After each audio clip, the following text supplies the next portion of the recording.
भगवान श्याम सुंदर के श्री अंगों की जो स्वाभाविक मधुर गंध है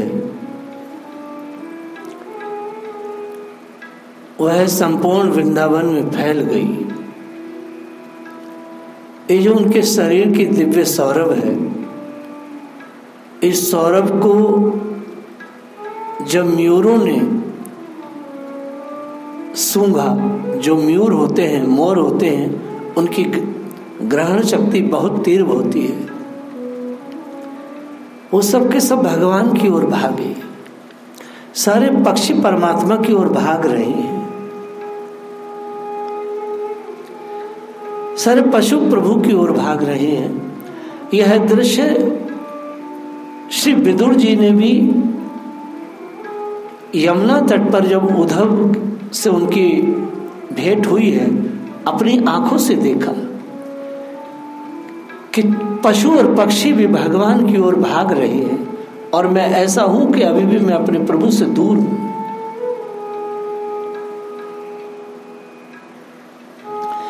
भी संतः प्रत्यक्षा शपनश्च है प्रतिस्वानः।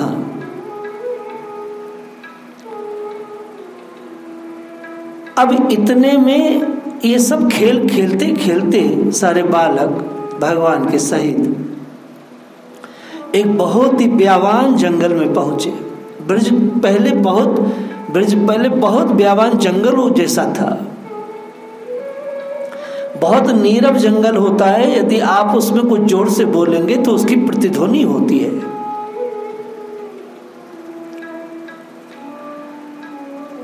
उन्होंने सोचा कि कोई बोल रहा है और यह कन्हैया भी बोल रहा है। मालूम पड़ता है दूर पर कोई हमारे जैसा ही है, कन्हैया भी दूसरा है, कोई पता लगाएं कौन है। क्योंकि बालक जो बोल रहे थे तो ये कौन सा क्षेत्र है, जैसे कि मैंने आपको बताया कि काम्य वन है और काम्य वन में बहुत बड़ी बड़ी पहाड़ियां हैं। वह पहाड़ियां आज बिल्कुल वीरान है, लेकिन किसी समय वह बहुत विशाल वन हुआ करते थे। जैसे उत्तराखंड में आज हम देखते हैं गंगोत्री यमुनोत्री के आसपास, यह पूरा का पूरा कितना घनघोर क्षेत्र बद्रीनाथ के आसपास का। तो ग्वार मंडल जोर से बोलने लगा।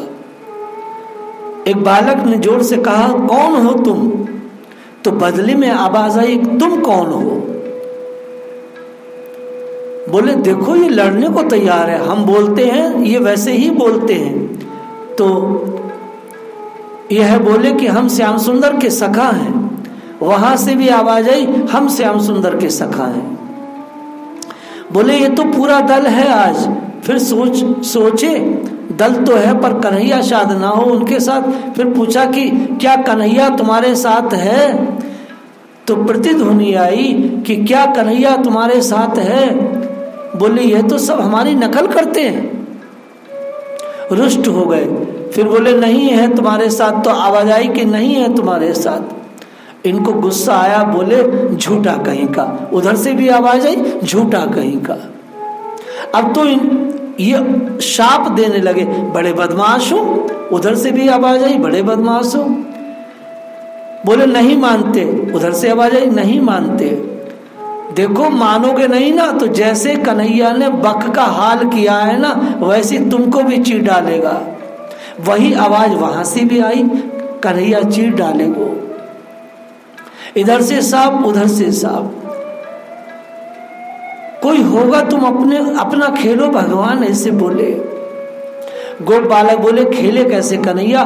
देखो ना ये बोलता है, बड़ा उल्टा सीधा बोलता है।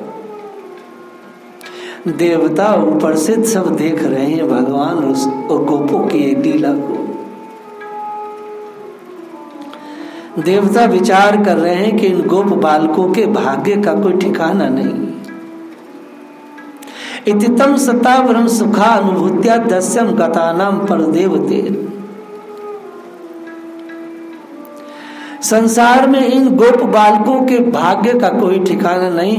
भगवान इनके साथ बच्चा बन करके खेल रहे हैं। भगवान जो है ये एक रूप में सबको नहीं मिलते। जो लोग ज्ञानी ज्ञान योगी हैं, जो ज्ञान के द्वारा अद्वैत तत्व का परिशीलन करते हैं, उन लोगों को ब्रह्म अनुभूति के रूप में ये प्राप्त होते हैं। जो कुछ और निकट आते हैं वे पूर्ण माधुर्य का आस्वादन तो नहीं कर पाते, पर वह ज्ञानियों का जो तत्व ज्ञान गम्य निर्विशेष ब्रह्म अनुभव है, उसके साथ साथ वे अचिंत्य अनंत ऐश्वर्य माधुर्य में सच्चिदानंद लीला विग्रह के रूप में भगवान को देखते हैं। जो थोड़े से तत्व ज्ञान गम्य है, भगवान को थोड़ा अनुभव करने लगते हैं, लेकिन ये श्रवण कीर्तन आदि के द्वारा जो भगवान की उपासना करते हैं, यह ईश्वर बुद्धि रखने से भगवान को अपने से बड़ा मानते हैं। भक्तगण अपने को छोटा मानते हैं, बड़े संभ्रम के साथ, बड़े सम्मान के साथ, बड़ी आदर बुद्धि के साथ, बड़ी श्रद्धा के साथ ये भगवान की उपासना करते हैं। कैसे करते हैं? श्रवण कीर्तन आदि से ये भगवान के दिव्य लोकों को प्राप्त होते हैं, पर उनमें संकोच संभ्रम रहता है, इसलिए माधुर्य का पूर्ण प्रकट्य उन भक्तों के सामने भगवान नहीं करते हैं और ना ही उनको माधुर्य मिल पाता है। ये भक्त हैं और वे भगवान को हृदय से चाहते हैं, पर श्रद्धा से चाहते हैं। ये श्रद्धा जो है ना साहब, ये शुद्धानुराग में बाधक है। ये मैं पहले भी बोल चुका हूं। ये श्रद्धा शुद्धानुराग में बाधक है। श्रद्धा सम्मान बड़ी अच्छी चीज है, भगवान का सम्मान करें, श्रद्धा करें। प्रत्येक जीव में भगवान को देखने की श्रद्धा होनी चाहिए और सारे जीवों की सेवा भी होनी चाहिए भगवत भाव से। श्रद्धा बड़ी ऊंची चीज है। सबका सम्मान करना चाहिए, सब में भगवान है यह समझकर सबके आगे हाथ जोड़ना चाहिए, सबको प्रणाम करना चाहिए। परंतु जहां केवल विशुद्ध अनुराग है, जहां माधुर्य का पूर्ण प्राकट्य है, वहां श्रद्धा सत्कार सम्मान ये बीच में भैया बहुत बाधक देते हैं। जरा सा भी पर्दा है ना अगर, तो बड़ा बाधक देगा, माधुर्य न मिल पाएगा। इसलिए ये जो 5 रस है उनमें विशेष विकास आरंभ होता है सख्य से। शांत भक्त जो है वह हमेशा ही डरते रहते हैं, उनका बड़ा ऊंचा भाव रहता है, उनके अंदर भोग कामना नहीं रहती, उनके अंदर विषय कामना नहीं है, उनका मन उनके वश में है, उनकी इंद्रियां उनके वश में है। जो शांत हैं ये सब प्रकार से भगवान का सेवन करते हैं, परंतु सर्वव्यापी सर्वांतर्यामी सर्वतः चक्षु सर्वेश्वर सर्वनियंता भगवान का वे स्मरण करते हैं। वह स्वयं उनके श्री विग्रह की अपने हाथों से सेवा भी करते हैं। इसके बाद जब थोड़ा विकास होता है तब दास्य भाव की प्राप्ति होती है। हम लोगों में दास्य भाव क्या, शांत भाव भी नहीं है। शांत भाव में भी मन इंद्रियों का सर्वथा नियंत्रण होता है।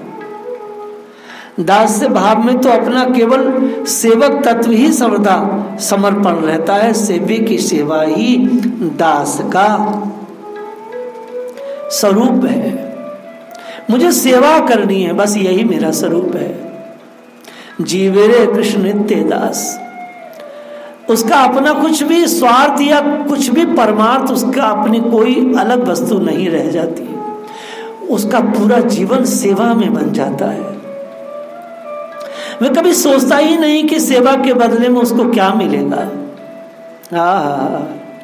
सेवा के अतिरिक्त और कुछ नहीं। बोले भाई इतनी देर तक सेवा की, अब कुछ घर का भी कार्य करें। उसके घर का काम नहीं, मत कर्म कृतः, घर का काम उसके रहता ही नहीं। वह तो दिन रात सेवा को ही अपना स्वभाव बना लेता है। कभी उसके मन में और भगवान अपने सेवक के मन में परस्पर विरोधी भाव आता ही नहीं, क्योंकि उसका तो अपना कोई भाव है ही नहीं। कहीं कोई सेवा के लिए कहे हमारे मन में यह आ जाए, इनमें तो अपने लिए जरा दिक्कत होगी, तब अपने अलग रह गए ना, अपना सुख अलग है, अपना स्वार्थ अलग है, तो वहां सेवा बनती नहीं साहब। सेवा में तो केवल सेव्य की रुचि ही उसका स्वभाव बन जाता है। आज्ञा नहीं, संकेत नहीं देना पड़ता। हृदय से अपना आप स्फुरणा होती है उसके मन में, दास्य भाव में कुछ संभ्रम है, सम्मान कम होता है। शांत की अपेक्षा वो नजदीक आकर के भगवान श्याम सुंदर के स्वामी मानकर, मालिक मानकर निरंतर उनकी सेवा करते हुए अपने को कृतार्थ मानता है। सेवा ही उसका धर्म होता है। इसी से हनुमान जी का स्थान सबसे ऊंचा रहा। श्री हनुमान जी महाराज सेवक शिरोमणि है। संसार में जितने सेवक हैं उन सेवकों में हनुमान जी सबसे बड़े हैं। एक हनुमान जी ऐसे जिन्होंने अपने ने कुछ नहीं चाहा। एक हनुमान जी ऐसे जिन्होंने अपना पुरुषार्थ माना नहीं। सेवक कभी ये मानता नहीं कि मैंने सेवा की, यह सेवा करता है अनंत, पर तो उसका भाव यही है कि मैं कुछ करता नहीं, यह तो सब ये जो चाहे वो करवा लेते हैं, अपने कोई सामर्थ्य नहीं, अपना कोई मतलब नहीं, अपना कोई संकल्प नहीं, ये जो है ये जो मुझसे चाहते वो करवा लेते और मैं कर देता हूं। बाकी सेवक का यही भाव होना चाहिए। श्री हनुमान जी ने जब भगवान ने कहा तो उन्होंने कहा कि महाराज मैं तो कुछ नहीं जानता, बंदर हूं सरकार, इस डाल से उस डाल पर कूद जाए, साका ते साका पर जाए। सरकार बंदर का क्या पुरुषार्थ है, मैं सेवा वगैरह नहीं जानता मालिक, जो आप करा लेते हैं ये दास वैसे एकदम खिलौने की तरह करता है।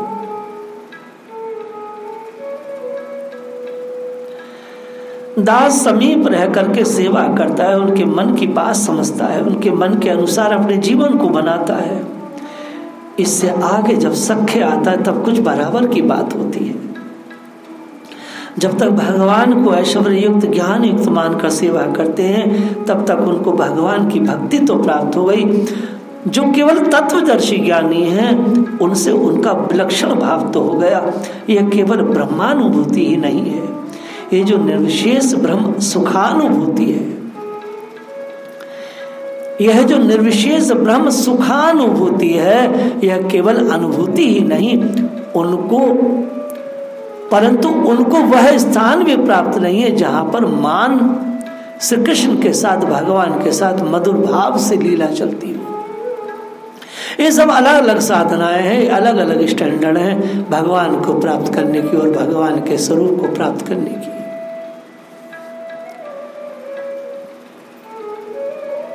सूर्य के पद की आज सेवा की बात में लेके सुबह से चल रहा था, मेरे मन में सब लगातार मंथन चल रहा था।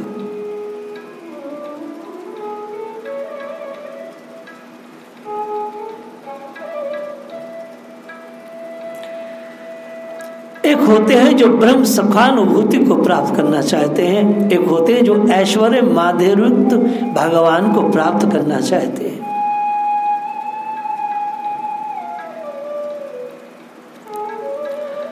उनमें केवल ब्रह्म सुखानुभूति से काम नहीं चलता। अगर वही तत्व ज्ञान वहां पर हो तब तो यह ऐश्वर्य प्रकाशित नहीं होता। ये सारी की सारी चीजें माधुर्य भक्ति में बाधक हैं साहब। आप भगवान को ज्ञान से नहीं पकड़ सकते। परम पूज्य प्रातःस्मरणीय डोंगरे जी कहा करते थे, जैसे समुद्र में कोई जल बिंदु गिर जाए और गिर करके वे समुद्र के अंदर जाकर समुद्रवत हो जाए तो उसे समुद्र की तरंगों का, तरंगों के नृत्य का, तरंगों की शोभा का कुछ पता नहीं चलेगा साहब। जैसे जल बिंदु सिंधु में विलीन हो गया उसी प्रकार उसके गंभीर्य में विलीन हो जाता है, सच्चिदानंद सिंधु में घुल मिल जाता है। वहाँ ऐश्वर्य माधुर्य की जो तरंगे हैं वे उसको कभी नहीं दिखाई देती, न वो समझ सकता है न महसूस कर सकता है। इस सुख से वंचित रहता है, पर जो भक्त साधक है उसको इसकी प्राप्ति होती है और वह श्रवण मनन कीर्तन आदि के द्वारा भगवान की सेवा करता है। वह भी अपनी सांसारिक वासनाओं को छोड़ता है, पर घर मकान वैभव देह इत्यादि इसमें उसका भी आत्मनियोग नहीं होता। वह निरंतर भगवान के संकीर्तन आदि में लगा रहता है। वे भगवान के साथ इनका संबंध जुड़ा रहता है। अपने अपने प्रेम के अनुरूप कोई सखा है, कोई पुत्र है, कोई अपना पुत्र मानता है, कोई उनको अपना प्राण वल्लभ मानता है। इस प्रकार अपने अपने भाव के अनुसार लीला माधुर्य का रस आस्वादन करते हुए अपने आप को खो देते हैं। भगवान का स्वयं स्वरूप सर्वव्यापी रूप सारे जगत में विस्तृत भगवान का ऐश्वर्य है। सब सामने आने पर भी उनका जो प्रेम रूप व्यवहार है वह इसमें बाधा नहीं करता। भगवान ने पुत्रा को मारा, यशोदा मैया को भगवान ने अपने श्रीमुख से में अनंत विश्व ब्रह्मांडों को दिखा दिया। सखाओं ने प्रत्यक्ष बतासुर बकासुर इत्यादि का उद्धार होते देखा।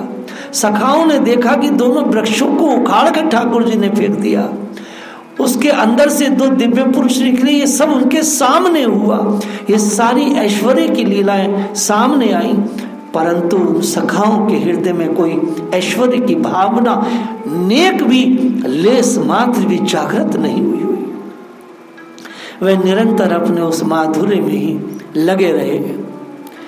वे सखा पुत्र प्राण वल्लभ के रूप में नई नई लीलाओं का रस आस्वादन करते रहे। और वास्तव में भैया देखा जाए तो भगवान का प्रेम अवतार होता ही इन सब के लिए है। ये प्रेम में द्विभुज मुरली मनोहर श्याम सुंदर मोर मुकुटधारी भगवान जो है, ये जो वृंदावन का भगवान मधुर अतिर मधुर लीला संपन्न जो अवतार है, केवल और केवल उन प्रेमियों के लिए होता है और इसका कोई उद्देश्य नहीं है, कोई उद्देश्य नहीं। लेकिन एक चौथे प्रकार के लोग भी भैया, उनको हम कहते हैं बहिर्मुख। उनकी संख्या बहुत होती है। वे ना तो ज्ञानी है, ना योगी है, ना ऐश्वर्य युक्त भगवान को भजते हैं, ना मधुर प्रेम की तो उनमें गंध भी नहीं होती। वे भोगों को भजते हैं। भोग भजन और भगवत भजन, इसमें बड़ा भारी अंतर है।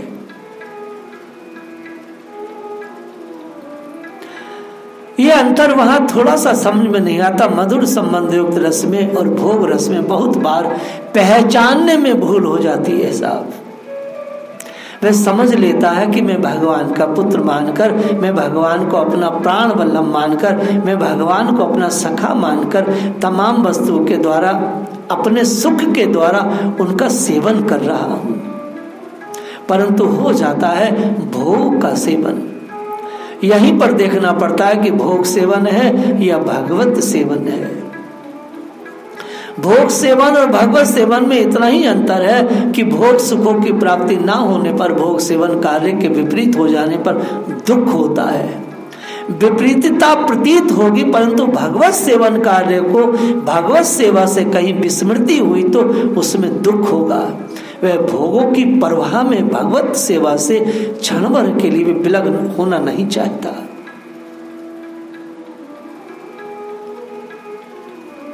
एक छोटा सा हम आपको उदाहरण स्मरण करा रहे हैं। एक महात्मा थे, उनके पास कुछ नहीं था। वे रोज बेजड़ की रोटी बनाते और बेजड़ की रोटी स्वयं खाते, उसी का भोग लगाते। एक दिन कोई संत उनके यहाँ आए। संत के ने आकर के कहा, देखो कन्हैया बड़े सुंदर है, कोमल है, उनको तुम बेजड़ खिलाते हो, मक्खन खिलाया करो भैया। उन्होंने कहा, महाराज मक्खन खाना हो तो मक्खन वाले के यहाँ जाएं, जिनके यहाँ मक्खन मिलता है उनके यहाँ जाकर रहें। हम तो इनको रखने के लिए कोई ललायत नहीं है, इनकी मर्जी हो तो रहें, मर्जी हो तो ना रहें। बेजड़ खाना हो तो रहें। भगवान ने स्वप्न में कहा, हम तो तुम्हारे यहाँ ही रहेंगे, बेजड़ ही खाएंगे। इसका अर्थ यह नहीं कि भगवान को अच्छी चीज न दे। भागवत के एकादश स्कंद में कहा गया है, भगवान को देने में किसी प्रकार की कंजूसी ना करे। जो अपने पास बढ़िया से बढ़िया है उसे दे, परंतु उस बढ़िया से बढ़िया चीज का वही महत्व ना हो जाए भगवान के सामने। बढ़िया चीज के लिए भगवत भाव को बेच ना दे, बढ़िया चीज के लिए अपने भगवान को कहीं गिरवी ना रख दे। जब भोग परायणता होती है तो आदमी भोग सिद्धि के लिए भजन विमुख होता है। भोग सिद्धि के लिए भगवान को छोड़कर भोगी मनुष्यों की सेवा करता है आदमी। कहता है भोग चाहिए भगवान के लिए, परंतु भोग दृष्टि रखने के कारण भगवान के लिए चाह करके भी वह अपने लिए नहीं चाहता। यह समझने का यहाँ पर भाव है। भोग दृष्टि कभी ना आने पावे। भोग दृष्टि आने पर श्री कृष्ण इस प्रकार से खेलते नहीं है भैया। ये बड़ी समझने की वस्तु है, ये बड़ी बारीक वस्तु है। आज मैंने तत् पर बड़ी चर्चा किया, आज कथा तत् पर चली गई, आज लीला थोड़ी कम गाई गई। आगे का स्मरण हम लोग कल करेंगे। जय श्री राधे।